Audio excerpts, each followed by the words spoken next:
ከ8 አስርት ዓመታት በላይ የኢትዮጵያ እግር ኳስ ምልክት እንዲሁም የአዲስ አበባ ከተማ ድምቀት ሆኖ የቆየው አንጋፋው የቅዱስ ጊዮርጊስ እግር ኳስ ክለብ በቅርቡ ባጋጠመው ችግር የመፍረስ አደጋ የተጋረጠበት መሆኑ ሲነገር ቆይቷል። ክለቡ የከተማዋ ታሪክ አካል ነው ያለው የአዲስ አበባ ከተማ አስተዳደር ታዲያ ክለቡን ከችግር ለማውጣት እንዲቻል ያጋጠመውን የፋይናንስ ችግር ለመፍታት ባለድርሻ አካላትን በማስተባበርና ከአስተዳደሩ ውስን በጀት በመጨመር የ100 ሚሊዮን ብር ድጋፍ እንዲያገኝ አድርጓል።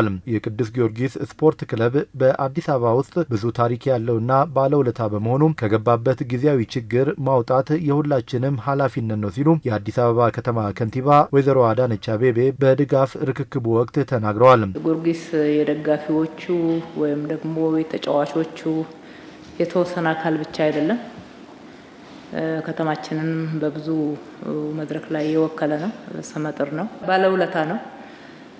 እንደዚህ አይነት ችግሮች ውስጥ ሲያልፍ ዝም ብለን እንመለከት ስለማይገባ ወደ ክለቡ እያንዳንዱ አሰራርና ሌሎች ቴክኒካል ጉዳዮች ጣልቃ ገብተን መስራት አስፈላጊ ባይሆንም፣ ነገር ግን ደግሞ እንዲህ አይነት ችግር ሲያጋጥመው ቆመን ማየት አንችልም። የከተማው ነው። ቀደምት የክለቡ ተጫዋቾችና ደጋፊዎች እንዲሁም ሌሎች ባለድርሻዎች ክለቡን ለመታደግ ጥረት እያደረጉ መሆኑን መረጃ አለን ያሉት ከንቲባዋ አሁን ላይ ትልቁ ችግር የፋይናንስ መሆኑን በመረዳታችን ድጋፉን ለማድረግ ተነስተናል ብለዋል። በደረሰ ሪፖርት በስፖርት ቢሮአችን በኩል ጊዜያዊ ኮሚቴ ተቋቁሟል። በተለይ የቀድሞ ተጫዋቾች የነበራቸው ከደጋፊዎችም እንቅስቃሴ ስታደርጉ እንደነበረ ሪፖርቱና ክትትሉ አለ። ይሄ እንደተጠበቀ ሆኖ አሁን እንግዲህ በዋናነት ባገኘነው ሪፖርት ክለቡ ፋይናንሻል ትልቅ ችግር እንዳለበት ሰምተናል።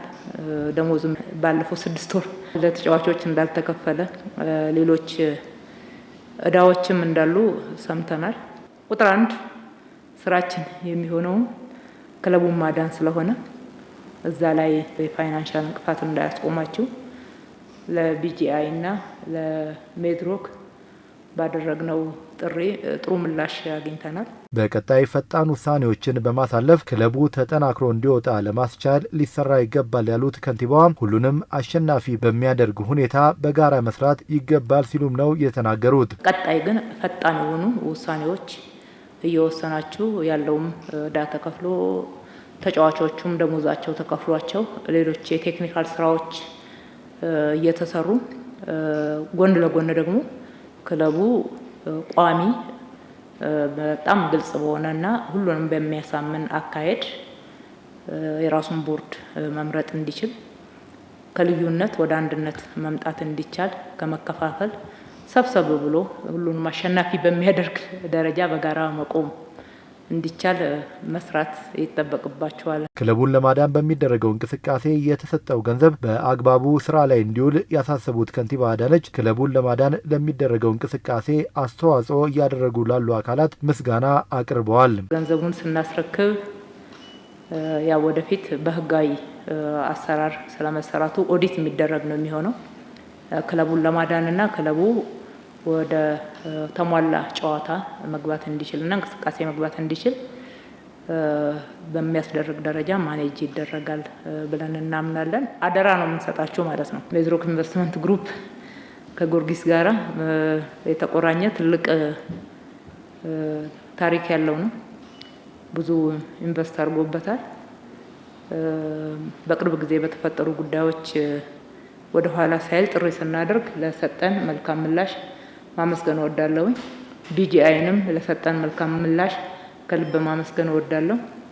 ቮለንተሪሊ እና ደንብላችሁ ለተሰባሰባችሁት የቀድሞ የጊዮርጊስ ተጫዋቾች በጣም አመሰግናለሁ። አጠቃላይ በጎ ሚና ስትጫወቱ ለነበራችሁ ሁሉ ከልቤ አመሰግናለሁ።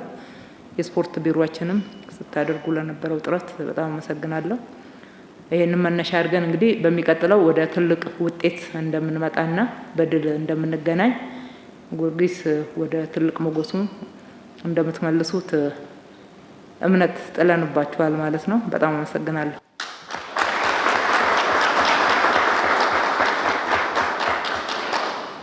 አሁን እነኚህ የተባሉትን ችግሮች መፍታት የሚያስችል 100 ሚሊዮን ይዘን ቀርበናል።